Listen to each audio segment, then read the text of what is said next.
Hi, I wanted to describe why I'm going to vote for Ron Paul this election cycle.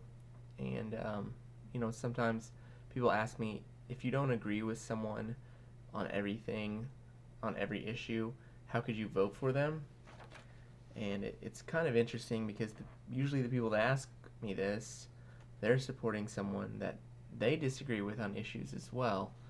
So it's kind of a funny question, but Um, I've been thinking a lot about it, and I kind of came up with this analogy that best describes why I'm going to vote for Ron Paul.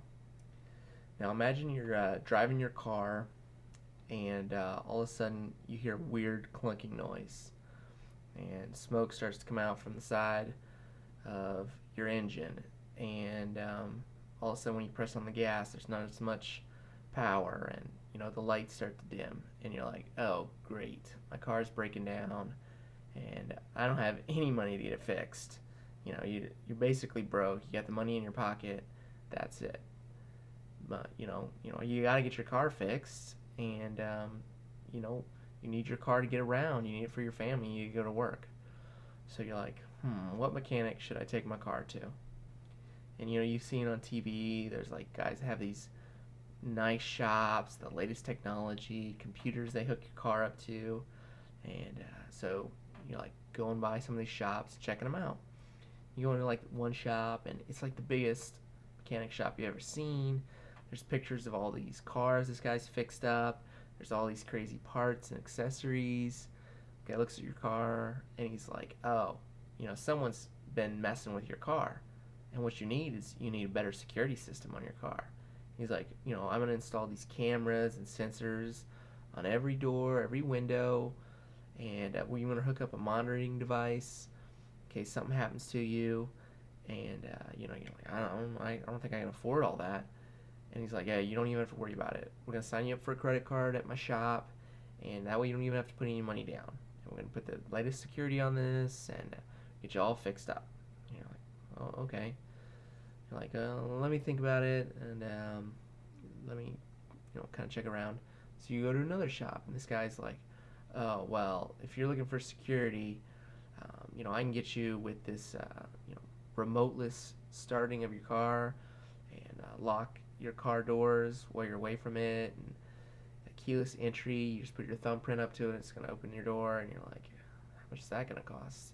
He goes, hey, you don't have to worry about it. You just sign up for a credit card with my shop, and we're even going to throw in like a year's worth of satellite radio. And you're like, that's sweet. He's like, you just come over to bring everyone to my shop, and we'll take care of everything. And you take another guy's shop, and he's like, whoa, those other guys' security is just wimpy. I'm gonna put this thing so when someone touches your door handle, they get shocked. So unless they are authorized to use your car, they're just gonna, basically tased every time they touch your door. You're like, man, that is hardcore. And he's like, and I'm gonna install like a TV and a DVD player in your ceiling. And you're like, man, that's awesome. He's like, all you have to do is sign up for a credit card with my shop. We're gonna take care of everything. You're like, okay. And while you're thinking about all the mechanics offers, you kind of remember that there's this old guy in your town that works on cars. He's been working on cars for 30 years. So you're like, oh, maybe I'll go and check him out. And his shop, it's not as nice, it's not as new, but he sees you and he knows you, and he knows your family, and he sees your car, he knows the situation. You know, he opens the hood, looks at the engine, and he's like, I know what's going on with your car. And he's like, look, I'm not going to put any security in your car. I'm just going to work on your car. And, you know that this guy isn't going to put any bells and whistles on your car, but, and he's not going to add any security to your car, but he doesn't think you need it. And more importantly, he knows that you can't afford it. He's like, look, give me the money in your pocket. We'll use that money to get this car running. And this guy has a reputation. He takes his time, he gets the right parts, and he fixes cars. And he's never cheated anyone in your town. And some of the other guys, even though they have TV ads, they have a reputation where they're in the business of selling things first, fixing cars second. and they'll do pretty much anything to make a buck, and make themselves bigger and bigger.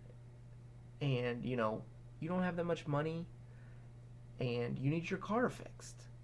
So really the question becomes, who are you going to trust?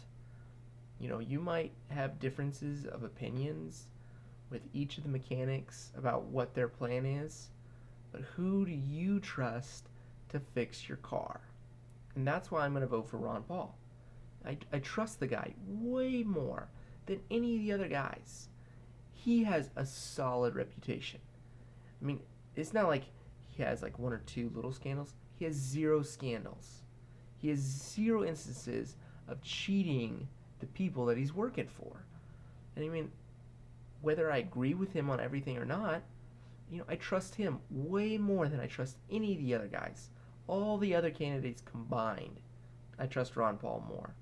Just because of his experience, just because of his reputation.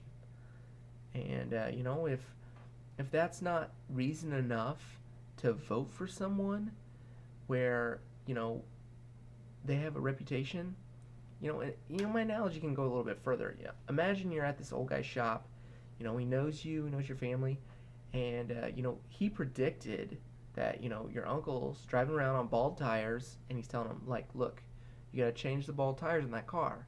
A bubble's gonna form on the tires. It's gonna blow out and cause the car to crash. He was right about the bubble and then the subsequent crash. He knew what he was talking about. That's the same thing with Ron Paul.